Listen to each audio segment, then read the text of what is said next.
আসসালামু আলাইকুম, সবাই কেমন আছেন? আশা করি ভালো আছেন। আলহামদুলিল্লাহ আমিও ভালো আছি। তো থাম্বনেল থেকে বুঝে গেছেন আজকে ভিডিওটা কিসের। যশ দাশগুপ্ত, তাকে আমরা সকলেই চিনি। তিনি একজন খুব জনপ্রিয় অভিনেতা। তিনি অনেকগুলো সিনেমা করেছেন এবং অনেকগুলো নাটকও করেছেন।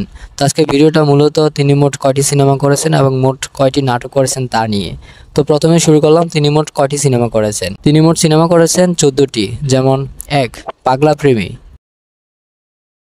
2 গ্যাংস্টার, 3 ওয়ান,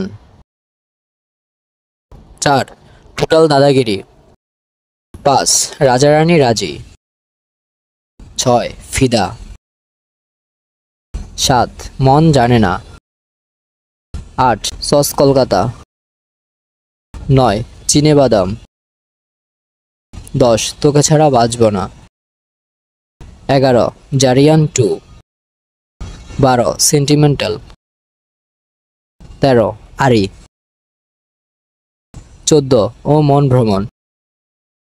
তো গাইস, তিনি এখন মোট কয়টি নাটক করেছেন তা তুলে ধরবো। তিনি মোট নাটক করেছেন 8টি, যেমন 1 উর্মিমালা, 2 মহিমা শনি দেবকি, 3 বাসেরা,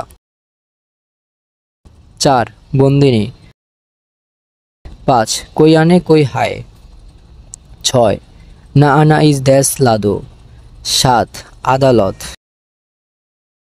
8 বোঝে না সে বোঝে না। তো গাইস, যশ দাশগুপ্ত এর সিনেমা এবং নাটকের নাম যদি কোনো মিস থেকে থাকে তাহলে কমেন্টে জানাবেন। আর ভিডিওটা যদি ভালো লেগে থাকে তাহলে একটা লাইক কমেন্ট করবেন। আর এমন সুন্দর সুন্দর ভিডিও পেতে চাইলে আমার এই ছোট্ট চ্যানেলটা সাবস্ক্রাইব করে আমার পাশে থাকবেন। তো আবার কথা হচ্ছে পরবর্তী ভিডিওতে। সকলে ভালো থাকবেন, সুস্থ থাকবেন। আসসালামু আলাইকুম।